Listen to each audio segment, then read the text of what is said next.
O texto é Levítico 23, verso 5. Mas a culpa foi minha mesmo.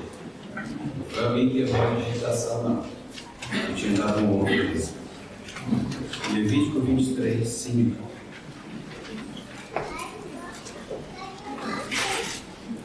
A palavra de Deus diz assim: no mês primeiro, aos 14 do mês, no crepúsculo da tarde, é a Páscoa do Senhor. É tudo que o Levítico tem para dizer sobre a Páscoa. Vamos falar do nosso Deus? Bom Deus e Pai, bendito e exaltado seja o teu santo nome. Obrigado por este registro resumido, simples, mas de uma festa imensa que o Senhor já havia ordenado celebrar.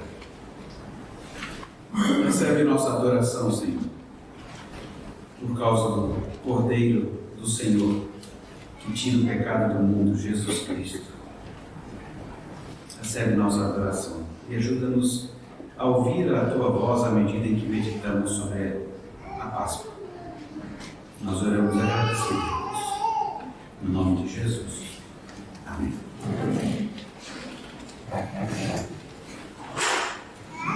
A Páscoa, eu fico imaginando alguns diálogos. A Páscoa lá de Êxodo 12. Dá para imaginar muitos diálogos. Eu imagino os bem curtinhos. Arrumem tudo, a gente vai mudar. Nossa, dá até um negócio. Em 2 meses a gente mudou. Outros têm menos tempo, não é? Então, mudança. Arrume tudo, a gente vai mudar. E aí a pior parte é: para onde? Para onde Deus nos levar. Parece que é uma terra muito boa. Melhor que onde moramos. Estamos aqui há séculos. E temos muita coisa boa. E muita coisa, na verdade. Depressa, vamos. Como disse, estamos de partida. Passa um tantinho. Vem a curiosidade. O que você está fazendo com esse sangue do Cordeiro? Matando a nossa casa. Uai, por quê? Para a gente ficar seguro e viver. Mas a gente não vai embora da casa? É. Mas antes, a gente vai fazer um churrasco com o Cordeiro. Mas você não estava com pressa? E estamos todos com mochila nas costas. Nós vamos fazer essa refeição. Deus mandou fazer desse jeito. Quando você vai lendo a história, você vê vários detalhes assim.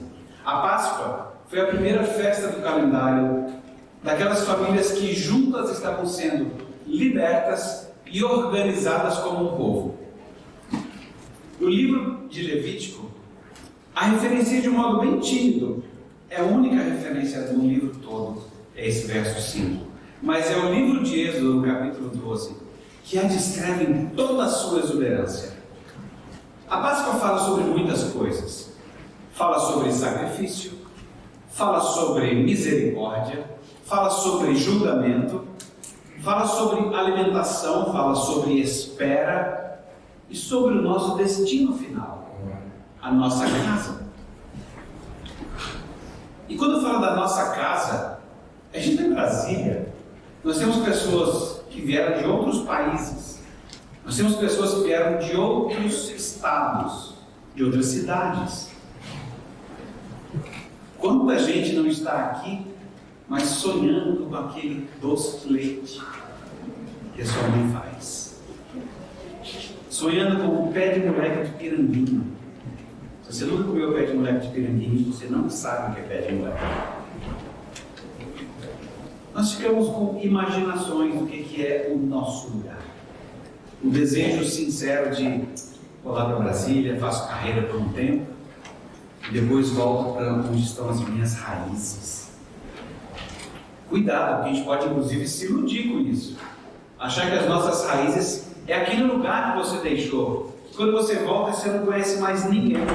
A rua mudou, tudo mudou. Aquela casa amarela demoliram. E dependendo da sua idade, seus amigos morreram. Se você estiver vivo. E bem, um dia o nosso lar, a nossa casa. Uma das cenas mais marcantes na Bíblia foi quando Deus expulsou nossos primeiros pais da nossa casa, do jardim. Sabe, depois daquele onde estás? Porque eles já não estavam mais desfrutando do privilégio do reino de Deus. Ele não era mais o foco da sua adoração. Daquele dia em diante, o ser humano passa a viver como um refugiado, imaginando como retornar, tendo constante saudade daquele lugar que só aquele casal conheceu, mas nós sabemos que é real. Desde então, na Bíblia, a cena de sair de um lugar e ir para outro se repete na Escritura. Observe isso nas histórias de Abraão, de Isaac, de Jacó, de José.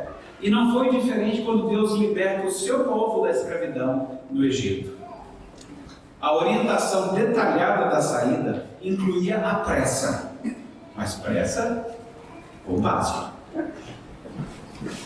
Nessa mensagem, nós vamos explorar essa faceta da Páscoa, o nosso destino final, a nossa casa.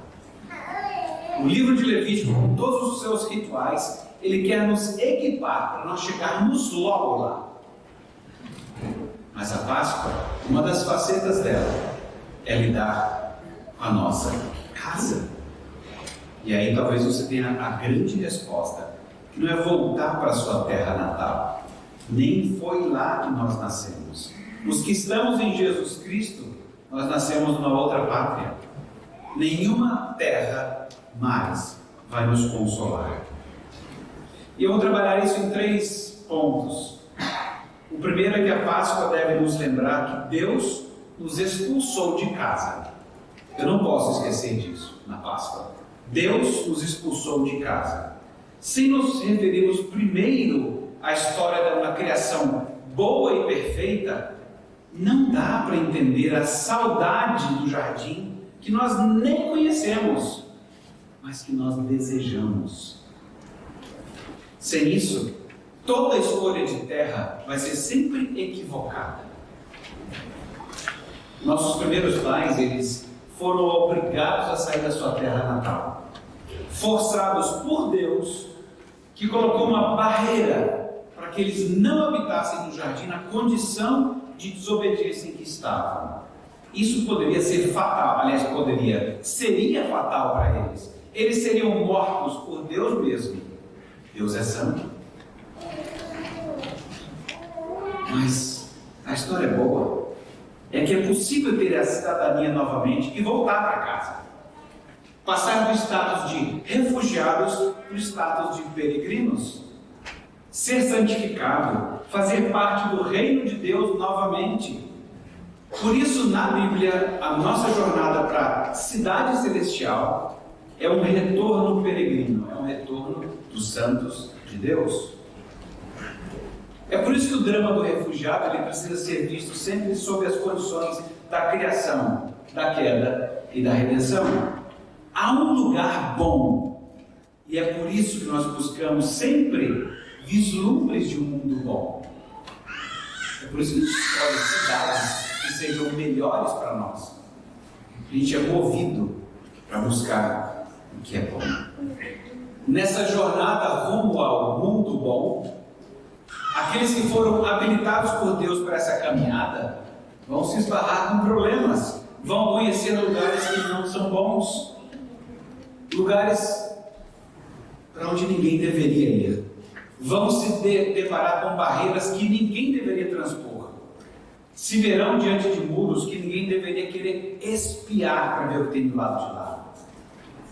Enquanto a gente vai percebendo esses problemas na caminhada, a gente vai andando com confiança, porque os nossos olhos eles foram abertos para enxergar que o caminho é Jesus Cristo. E para nos auxiliar nesse processo, Deus manda leis, que elas nos limitam. E eu preciso desses limites. Porque quando eu não tenho os limites da lei me informando, eu me torno um tirano de mim mesmo, e eu me torno um tirano para os outros. Todos os dias, se quisermos, nós podemos nos lembrar que nós somos expulsos de casa. podemos lembrar o quanto nós ofendemos a Deus e nós preferimos ouvir outras vozes, até a nossa própria, e não a dele. O quanto nós quisemos ser regidos por nós mesmos e não pelo Senhor de todo o universo. A Páscoa deveria me fazer lembrar disso. Que isso aconteceu. E eu fui expulso de casa. A Páscoa rememora isso quando Deus retira um povo que habitava por cerca de 400 anos em suas casas e os conduz para a casa que Ele preparou. A Páscoa, ela deve nos lembrar, sim, que Deus nos expulsou de casa. Mas ela deve também nos lembrar que Deus nos resgatou para um novo lar. Muitos refugiados, eles têm uma história de serem encontrados em lugar de eles mesmos encontrarem um lugar.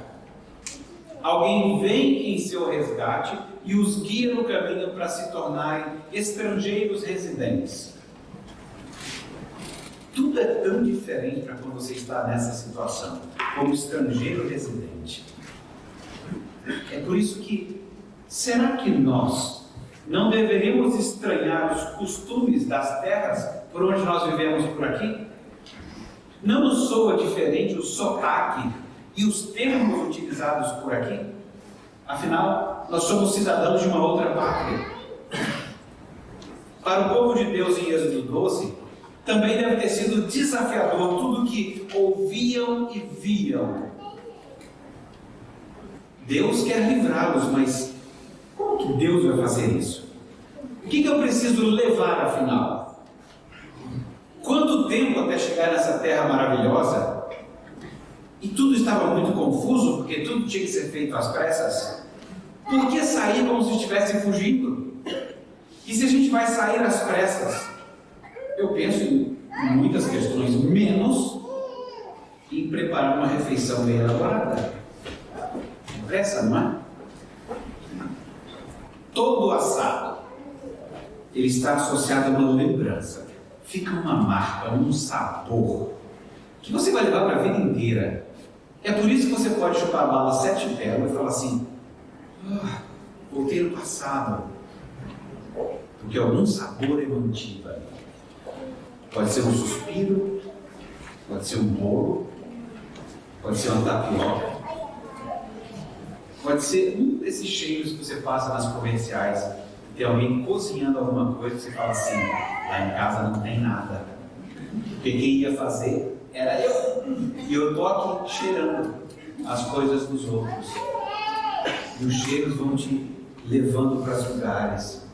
E Deus manda fazer um churrasco. Gente, é universal. Churrasco. Esse tipo de refeição era popularíssimo, muito saboroso, tudo feito no fogo. Aliás, a concorrência daquelas comidas rápidas que diz que o meu é feito no fogo, eles sabem o que eles estão falando. 2 relatos são importantes na história em Êxodo. O churrasco do cordeiro era para ser comido às pressas e o sangue usado para fazer uma marca nas casas. Com a marca do sangue de Deus pouparia o seu povo de um juízo condenatório. Veja, mas nós queremos explorar a faceta da casa, da nova moradia. Mas tem tudo isso envolvido. O povo de Deus estava sendo resgatado, tem juízo envolvido, para ir para o seu novo lar. E era bom que tivesse apetite. O que ele disse é para comer tudo, não é para sobrar nada. Não tem pouca gente em casa? Chama gente conhecida. A refeição da Páscoa é comunitária. É por isso que a gente vai ter refeição depois. Quer dizer, não é refeição, né? Tem uns negocinhos aqui, acolá. Não é aquele negócio assim, né? Sabe? Aquela lasanha. Aquela lasanha tipo que se faz aqueles bolos de São Paulo, né? Aquela mesa imensa, lasanha. 30 metros de comprimento. Fazem com bolo, nunca vi com lasanha. Deve ser interessante. Mas vai ser uma refeição juntos. A Páscoa é essencialmente uma refeição juntos. E não é para sobrar nada. Olha a dica. É bom ir com vontade, Mas lembrando de olhar para o outro, tá? Vai com vontade, mas lembra que tem mais gente. E aí, não deixa sobrar nada.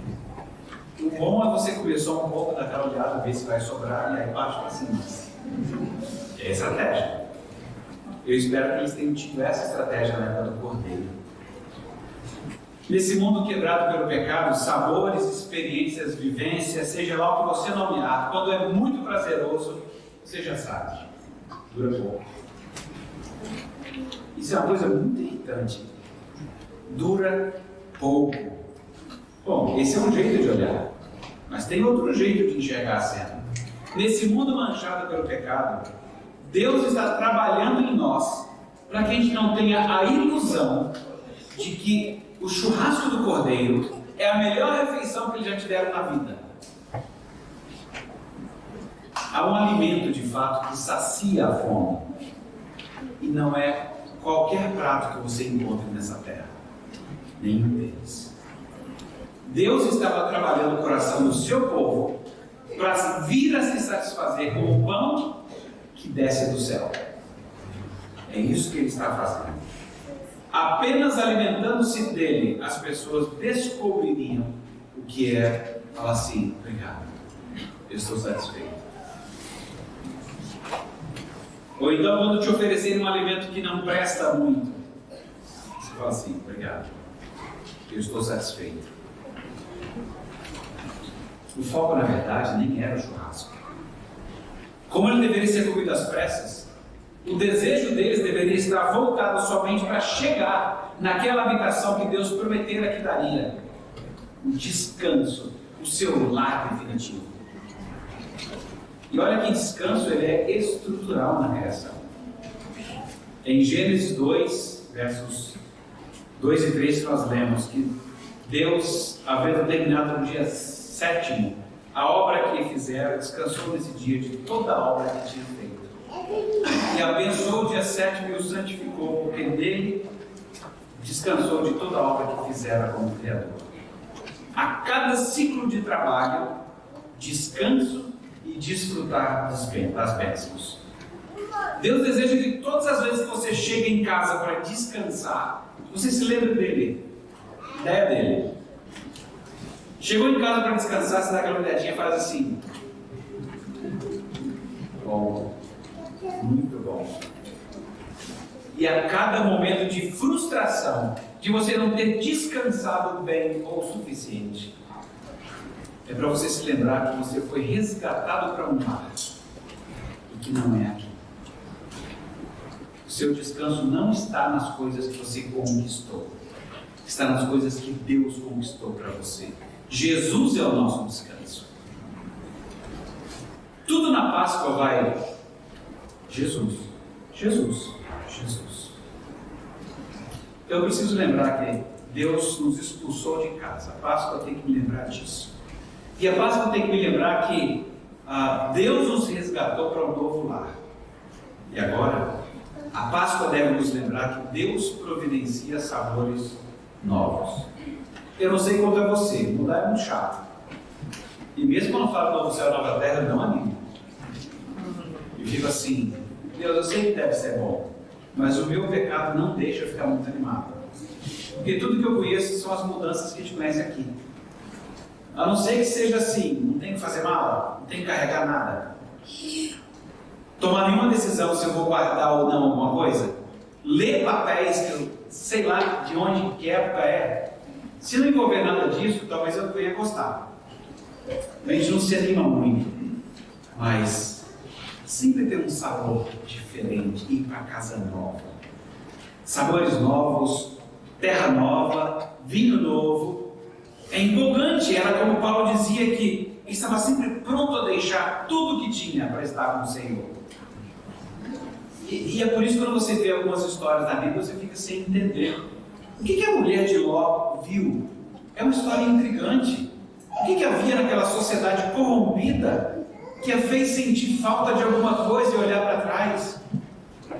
Será que viver nesse mundo quebrado tem sido tão bom assim que a gente recusa o mundo sem defeito? A vida com o pecado tem sido tão generosa com você a ponto de você não ansiar por alegria e justiça plenos? O capítulo 3 de Colossenses ordena pensar no céu, onde Cristo está assentado à direita de Deus.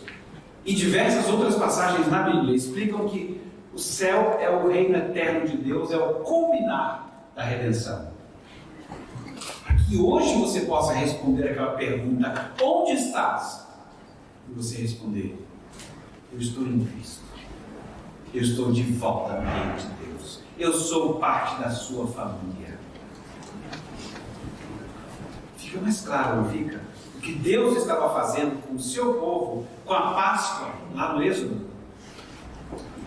Como é que eles poderiam esperar alguma coisa se eles não pensassem sobre a nova terra, sobre o descanso, sobre o seu lar definitivo? E como é que a gente pode pensar e continuar a pensar nisso, a menos que a gente seja exposto a esse ensino na palavra de Deus? Graças a Deus que a cada celebração de palavra e mesa, nós celebramos a Páscoa. Cada celebração de palavra e mesa, nós celebramos a Páscoa. A nova terra, ela é o nosso destino final. E a gente não sabe quantas escalas nós vamos fazer até chegar lá. Mas eu gosto daquela descrição incrível que tem em Apocalipse 21. Ela mostra Deus descendo do céu para viver com o seu povo na terra. Da mesma forma, ele faz uma cidade descer do céu. E a morada de Deus conosco, e nós habitaremos com Ele. Isso combina bem com o nome de Jesus, Emanuel, Deus conosco. Isso combina com tudo que a Escritura fala desse lar definitivo. Nós temos sido, de modo especial, treinados assim, a esperar na Escritura. A oração que Jesus ensinou inclui: faça-se tua vontade, assim na terra como no céu. Um dia, no lar definitivo, da mesma forma que a vontade de Deus é feita nos céus, será feita também na terra. É um desejo sincero que a gente alimenta.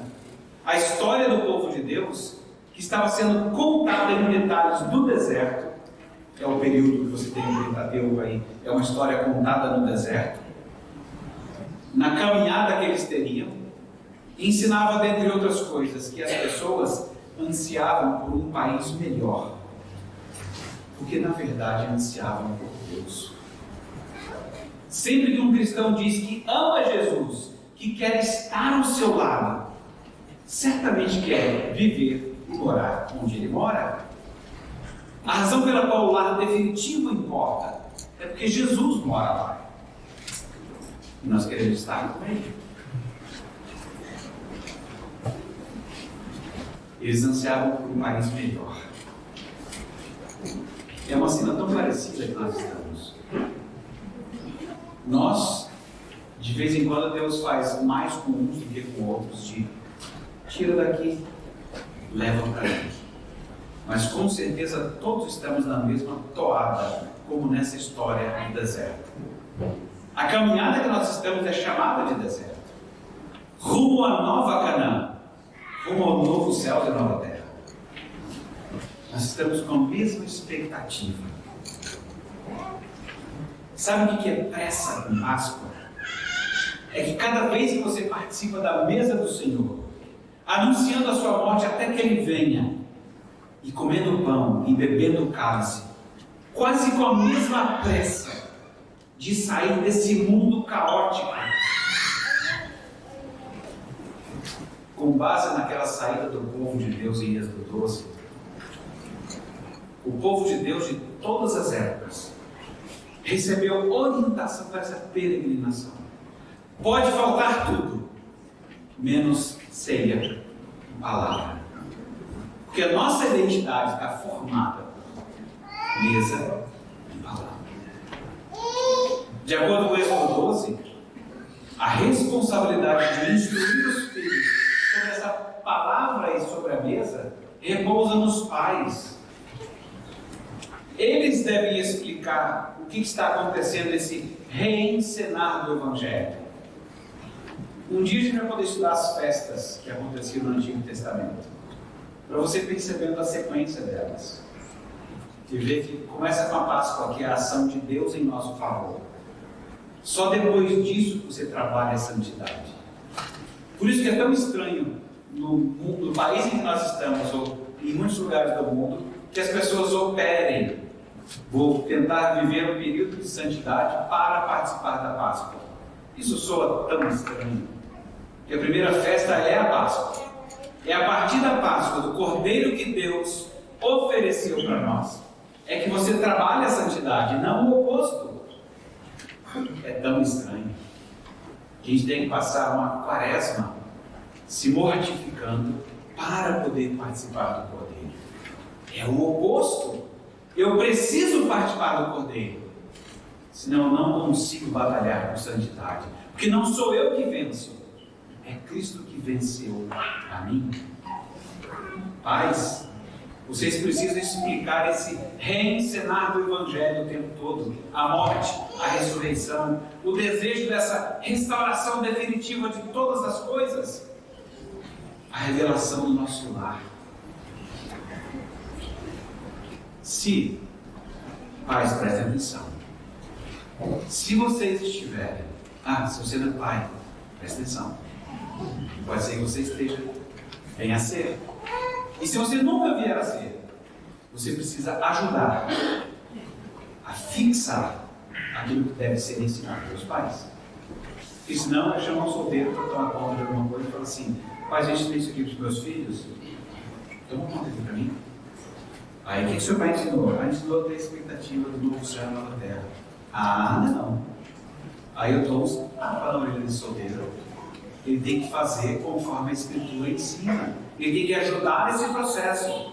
Porque se os pais estiverem vivendo como se a sua casa, o seu apartamento, a sua chácara, o seu emprego fossem o foco de todo o empenho da sua vida, vocês já terão dado o recado equivocado aos seus filhos.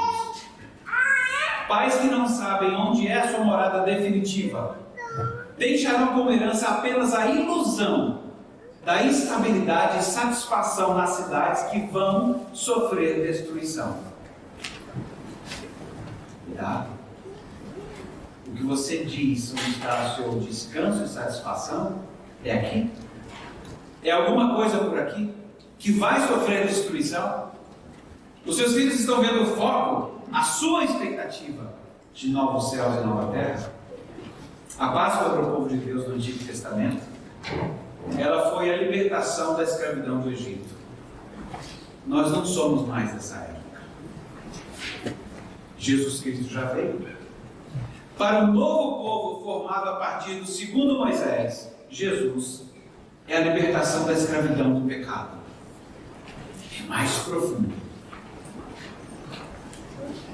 A nossa Páscoa é a libertação da escravidão do pecado.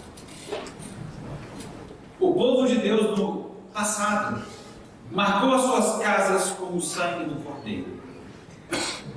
De que forma você vai marcar a sua casa? E não adianta fazer reencenação, não ajuda. Você passa uma tinta lá, depois você vai limpar a sua casa. Não. De que forma o povo de Deus marca a sua casa? Ou você não lembra que a Escritura no Novo Testamento ensina que o cristão teve as suas roupas lavadas no sangue do Cordeiro? O seu corpo é a casa de Deus. E o sangue de Jesus Cristo já foi derramado em seu favor. Na verdade, é como se a gente olhasse uns para os outros e visse o sangue. O sangue da porta é olhar para cada cristão e ver que ele já foi pintado com o sangue do Cordeiro. Um outro jeito de falar isso é dizer que nós somos revestidos de Cristo, que inclui o sangue. A fala de diversos personagens do Antigo Testamento tem a ver com o desejo sincero de habitar na casa do Senhor. Tem gente que fica pensando em igreja, né? Não vejo a hora de habitar na casa do Senhor. Você é louco, quero habitar em igreja. Ela pode ser as mais interessantes do mundo. Eu não quero habitar em igreja. Não é para esse lugar que nós somos feitos. Isso é só um endereço para um lugar de reunião. Esse não é, a casa do Senhor não é isso. Assim como o tabernáculo era um tipo e o templo era outro tipo, eles foram construídos. Mas muita gente cantou no Antigo Testamento: eu só quero habitar na casa do Senhor, eu quero habitar nos teus átrios. O átrio é só a parte externa do templo. Fala assim: cara, se eu puder ficar pelo menos do lado de fora ali, ó, tá bom. Então, isso foi o pessoal do Antigo Testamento. Para eles estaria bom demais. Mas para nós, o tabernáculo e o templo se cumpriram em Cristo. Uma vez o templo destruído, Jesus disse que o reconstruiria em 3 dias. E ele fez isso. Ele é o templo e ele ressuscitou. Nós ressuscitaremos.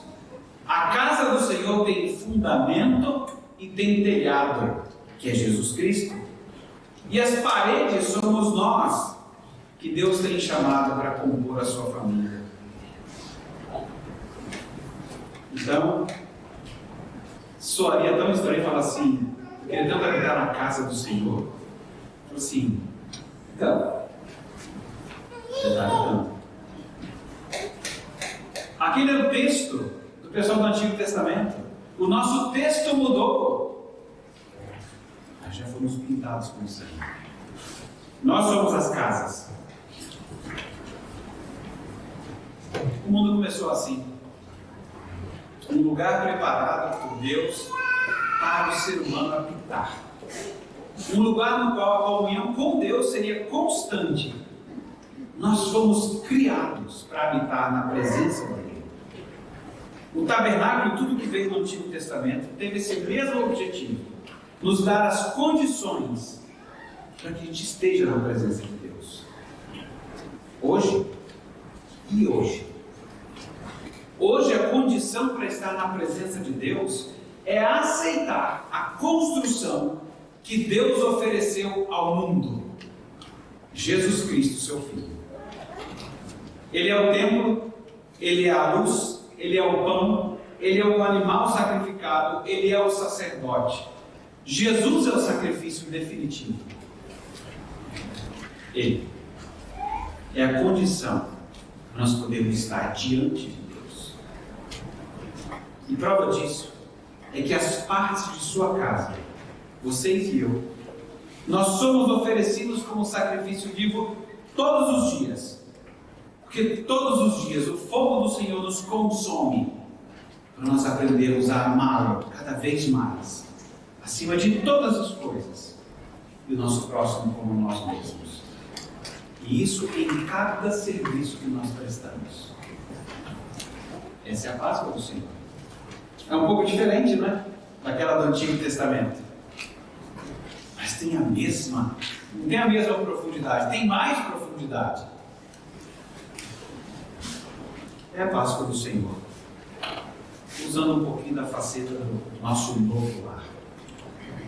Afinal, eu preciso lembrar que nós somos expulsos de casa. De que Deus nos resgatou para um novo lar.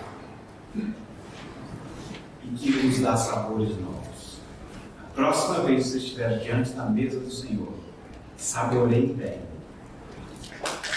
Isso nem se compara. Não será um novo sabor. Ele está providenciando isso. Eu não sei o que é melhor que um churrasco.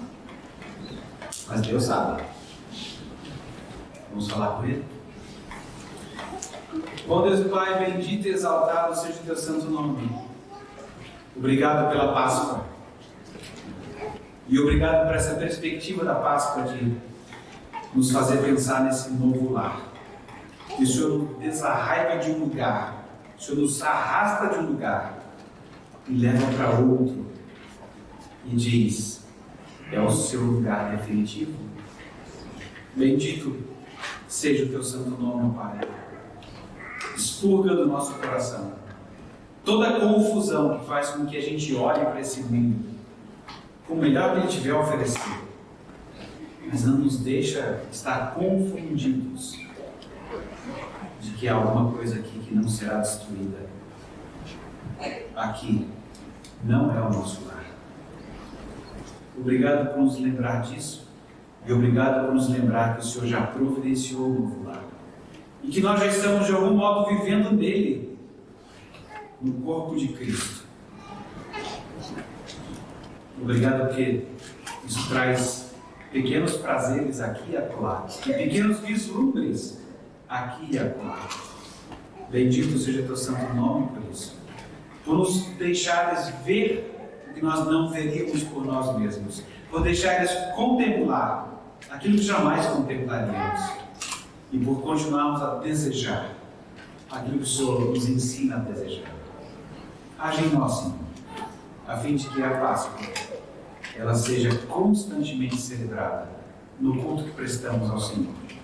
Nós oramos agradecidos, no nome de Jesus. Amém. Vamos ficar em pé e cantar ao Senhor nosso Deus.